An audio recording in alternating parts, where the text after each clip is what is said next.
Welcome back to Nick Lenz Comic Corner Classic Less Known Classic. This is episode number 2551, Doubleshot 2445. Got two groups to talk about here. First up, basically, is a group that these two groups both in the debut in the 1980s. Now, first group to talk about, last time I talked about this group, I talked about them with their Fight Bolts era. Yep, a run that was okay, but excuse me, it's like people read it like, we want Thunderbolts. This is not Thunderbolts. This is basically a Fight Club book. It's a magazine. We don't want this. We want Thunderbolts.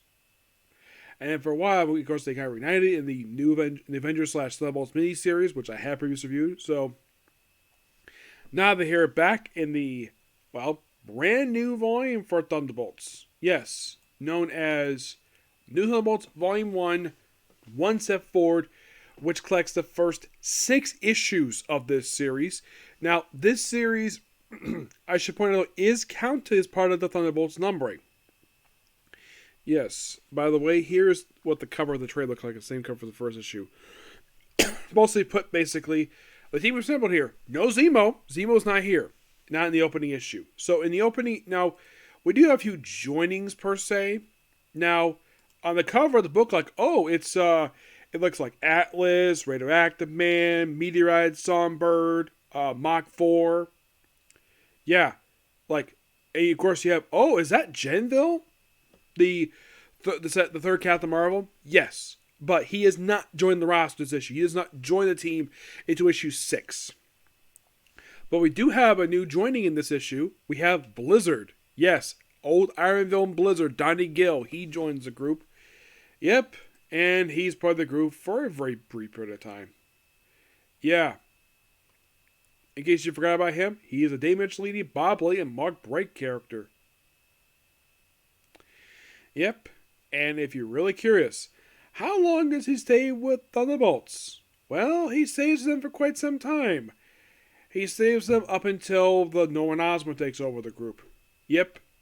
He leaves right after the Guardian Protocols. And he makes sporadic appearances afterwards. And his most recent appearance actually is issue of Avengers Incorporated. Yeah, so in this story arc here, it's the New Thunderbolts versus the Phantom 5, made up of Sea Leopard, Battle Tide, Man of War, Dino Rider, and Lyron. Sea Leopard is an old Namor villain, who after the story crabs up, he's never seen again. Battle Tide is an original character for this one. Man of War is a character Fantastic Four Unlimited. Dragon Rider is a character from the Prince Namor series from the 80s. Yeah, and I believe this was the first time since that miniseries that he has returned here. Yes, this is the first time issue 4 of that particular miniseries. And he's here for this one story, and that's it for him. Yep. And Lyron. Who is Lyron, you might ask? Why, he's Namor's nephew.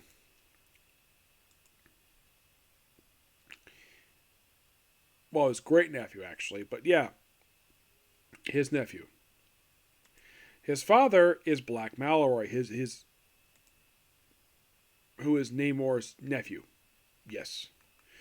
And looking at him, Lyron, he looks like an exact duplicate of Namor, except with green skin. And that's who basically the Thunderbolts are fighting here. Trying to establish their street cred here. You thinking, do they have new base operations? Are they based out of, Thunderbolts Mountain, you might ask? There's no mention of Mountain here, but yeah, we also with a great game, which Joystick leaves the group. Yeah, great game was something from the 90s that apparently Famous He's going to bring it back for this one-off issue here. Yep, and Joystick was part of the group, and she leaves. Yep. Yeah, issue 3. Now, in issue number 2, we actually have a new member. Speed Demon. Yep, he joins the team. Classic Roy Thomas character. He joins the team here, and he is, I think he's here up until he's here pretty much up until Guardian Protocols. So yeah, he's here for a little while.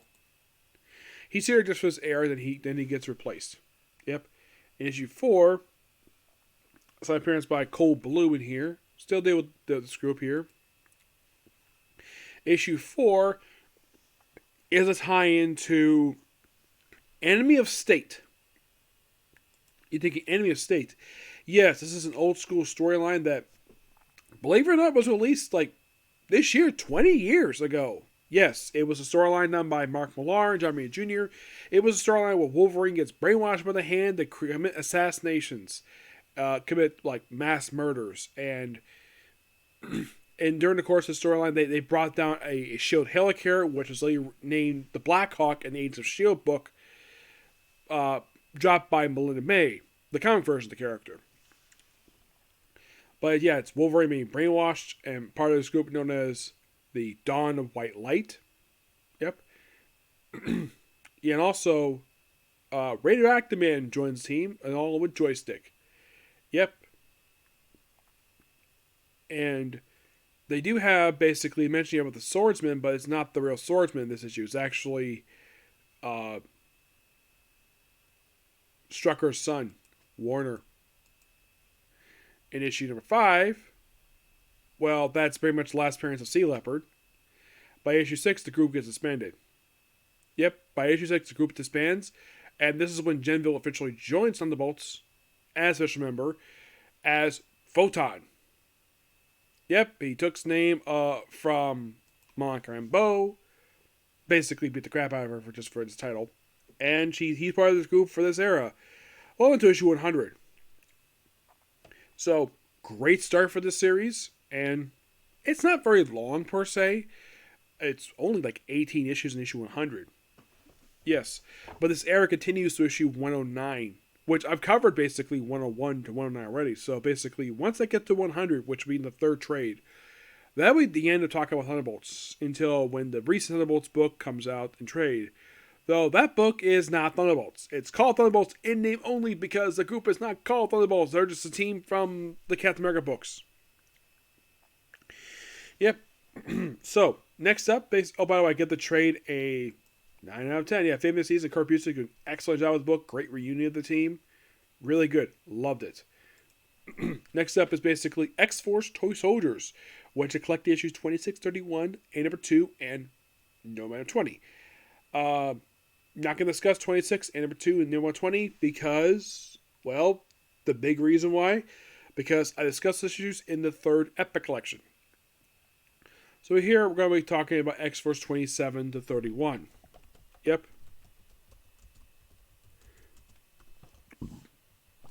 Yep. Which mostly puts them versus the Mutant Liberation Front. Yes. That's who they kind of take on these issues. Mm-hmm. They're here for the first 3 issues of the storyline, and then they leave. Yeah, after 28, basically they're done. They're returning into number 3. But yeah, they deal with them for the first 2 issues. Sunspot leaves the team. Fenrir joins the Mutant Liberation Front with issue 28. 29 mostly puts them, like, they pretty much in the way at this point set up their base operations a murder world in the storyline. Yes. Something which later on Arcade is not happy with that at all. The fact that X-Force is the base operations in his personal theme park, Murder World. Yeah, he's not happy with that. And this, in 29 is where they start this. And it lasts for a very brief period of time. And then he kicks him out. Yeah. So also Domino joins the team. The real Domino. Adam X makes a guest appearance issue 30. His previous appearance actually was in the previous issue. He appeared as a villain. He previously appeared in X-Force number 2. Oh, by the way, issue number 29 is where the title of the trade comes from, Toy Soldiers. Yep.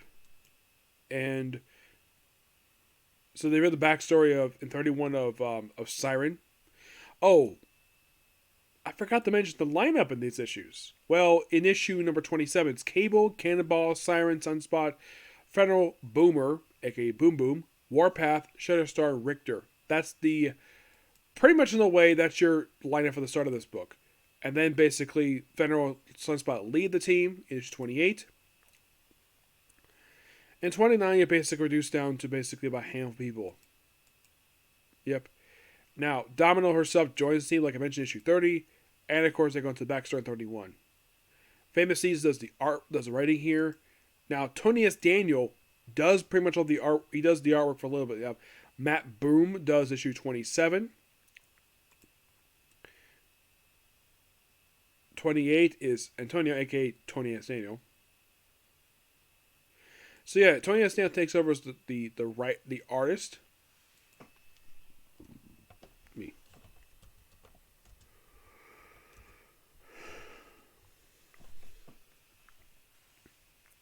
Yeah, he's here for a very brief. If you're curious, how long is the artist for? He comes on 28. He skips 29, but he's back here for 30, 36, and 38, 43, and he also did the number 2. Yeah, his run up time at Marvel was very, very brief. Like, it's not much. Not really. It's weird, though, the fact that he's here and, like, his work as an artist is very brief. It's like mostly, but he's brought here just to X-Force and Gambit the Externals, which is an Age of Apocalypse tie-in. Yeah, he does the first issues of that book. Then he's done with Marvel. But he also does some cover work. Yes. Interior work, he hasn't done anything since Gambit the Externals, but he did the covers for Marvel Shadows and Light, Spider-Man Unlimited 15-16, Alpha at the beginning, number 1, X-Men number 1, Marvel Adventures Spider-Man 2-8, Captain Marvel Volume 2 number 12. Yes. He did I think it's a variant cover. Yes, he wasn't like the main cover artist of that one. I think he did the variant cover. He did also for Venom. 35, 36 of his Experiment, Marauders, Conan Surf for the Crown. The first issue of Darth Vader, I believe this is of the current run. Yes. Yeah, he did the cover art. He did one of the alternative covers. Yes. He did also the cover work for Empire. Yeah, he was the cover artist for Empire. Well, yeah, it's like mostly he's there for do alternative artwork, like basically variant covers. He has Wolverine, Black, White, Blood, Star Wars 9, Heroes Reborn, Weapon X, and Final Flight, Thor 15, Dark Ages number 1, Wolverine 16-17 Volume 7, Secrets number 1, Ghost Rider Volume number 1, Spider-Punk number 1, Daredevil Volume 7 number 1, X-Force 25, Star Wars, Darth Vader, Black, White, Red, Darth Vader, Venom number 3, Venom number 1. He is the cover artist currently for Uncanny Spider-Man, and he recently came back to his X-Men for 35 and 40. You thinking, does he do the cover artwork? Yes, he does. He certainly does. Yeah, he does the cover art for this one, and that's the most recent thing he did for Marvel.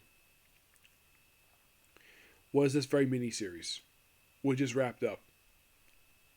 And you'll get me started X Origins Blue. That's awful. But yeah, but he still does work. It's like he does occasional work Marvel, but not a lot.